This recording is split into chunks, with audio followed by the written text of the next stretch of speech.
Assalamualaikum warahmatullahi wabarakatuh. Izin memperkenalkan diri, nama saya Siti Rodiatus Saliha dengan NIM 2115471070. Di sini saya akan menjelaskan sedikit tentang materi psikologi perkembangan pada masa remaja. Jadi, masa remaja adalah peralihan dari masa anak dengan masa dewasa yang mengalami perkembangan semua aspek atau fungsi untuk memasuki masa dewasa. Rentang waktu usia remaja ini biasanya dibedakan menjadi 3, yaitu di umur 12-15 tahun ini disebut masa remaja awal. Dan umur 15-18 tahun ini biasa disebut masa remaja pertengahan, dan umur 18-21 tahun yaitu disebut masa remaja akhir. Yang selanjutnya yaitu perkembangan fisik psikologi remaja. Nah, masa remaja ini adalah periode kehidupan manusia yang sangat strategis, penting dan berdampak luas bagi perkembangan berikutnya. Nah, pada masa remaja awal ini nih, pertumbuhan fisiknya itu sangat pesat tapi tidak proporsional. Misalnya nih, pada hidung, tangan, dan kaki. Nah, kalau pada remaja akhir, proporsi tubuh mencapai ukuran tubuh orang dewasa dalam semua bagiannya. Berkaitan dengan perkembangan fisik ini, perkembangan terpenting dalam psikologi ini yaitu aspek seksualitas. Ini dapat dipilah menjadi 2 bagian, yaitu ciri-ciri seks primer dan sekunder. Nah, yang sekarang yang akan dibahas yaitu ciri-ciri seks primer dulu ya, yaitu perkembangan psikologi remaja pria mengalami pertumbuhan pesat pada organ testis, pembuluh yang memproduksi sperma dan kelenjar kematangan pada organ-organ seksualitas ini memungkinkan remaja pria sekitar usia 14-15 tahun mengalami mimpi basah atau bisa disebut dengan keluar sperma. Nah, kalau pada wanita terjadi pertumbuhan cepat pada organ rahim dan ovarium yang memproduksi ovum dan hormon untuk kehamilan. Akibatnya terjadilah siklus menarche atau menstruasi pertama. Ciri-ciri seks sekunder yaitu perkembangan psikologi remaja pada seksualitas sekunder adalah pertumbuhan yang melengkapi kematangan individu sehingga tampak sebagai lelaki atau perempuan. Nah, remaja pria biasanya mengalami pertumbuhan bulu-bulu pada kumis, jambang, janggut, tangan, kaki, ketiak, dan kelaminnya. Pada pria telah tumbuh jakun dan suara remaja pria berubah biasanya menjadi parau dan rendah.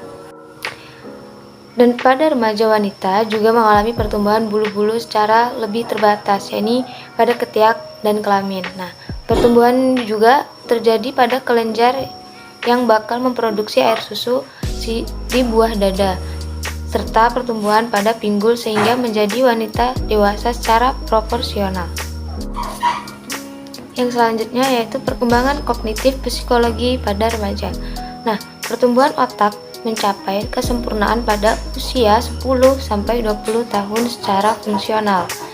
Perkembangan kognitif atau kemampuan berpikir remaja dapat digambarkan sebagai berikut.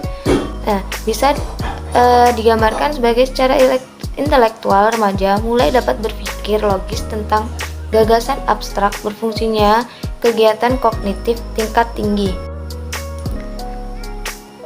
Kegiatan kognitif tingkat tinggi ini yaitu bisa membuat rencana, strategi, membuat keputusan-keputusan, serta memecahkan masalah dan sudah mampu menggunakan abstraksi-abstraksi.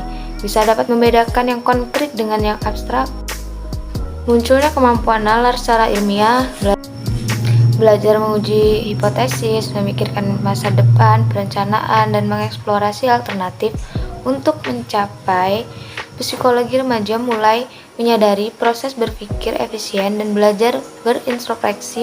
Wawasan berpikirnya semakin meluas, bisa meliputi agama, keadilan, moralitas, dan identitas. Yang selanjutnya yaitu perkembangan emosi psikologi remaja. Remaja biasanya mengalami perkembangan emosi tingkat tinggi. Nah, perkembangan emosi remaja awal menunjukkan sifat sensitif, reaktif yang kuat, emosinya bersifat negatif dan temperamental, atau bisa dapat mudah tersinggung, marah, sedih, dan murung. Sedangkan remaja akhir sudah mulai mampu mengendalikannya.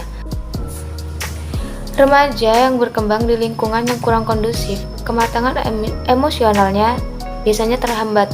Nah, sehingga sering mengalami akibat negatif berupa tingkah laku atau salah sesuai. Misalnya nih kayak keras kepala, melawan, berkelahi, suka mengganggu, dan lain-lain.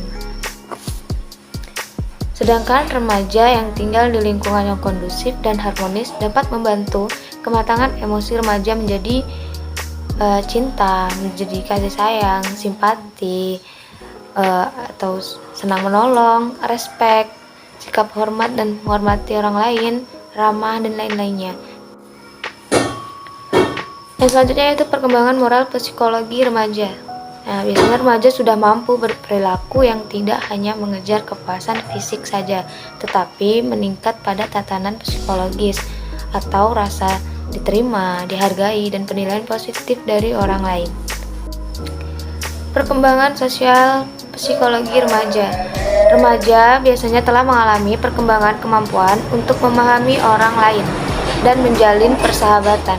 Remaja memilih teman yang memiliki sifat dan kualitas psikologis yang relatif sama dengan dirinya. Misalnya nih, sama hobi, minat, sikap, nilai-nilai, dan kepribadiannya. Perkembangan sikap yang cukup rawan pada remaja ini adalah sikap conformity, yaitu kecenderungan untuk menyerah dan mengikuti bagaimana teman sebayanya berbuat. Misalnya nih, dalam hal berpendapat, pikiran, nilai-nilai, gaya hidup, kebiasaan, kegemaran, keinginan, dan lain-lainnya. Jadi itulah penjelasan yang saya sampaikan. Kurang dan lebihnya saya mohon maaf. Saya akhiri. Wassalamualaikum warahmatullahi wabarakatuh.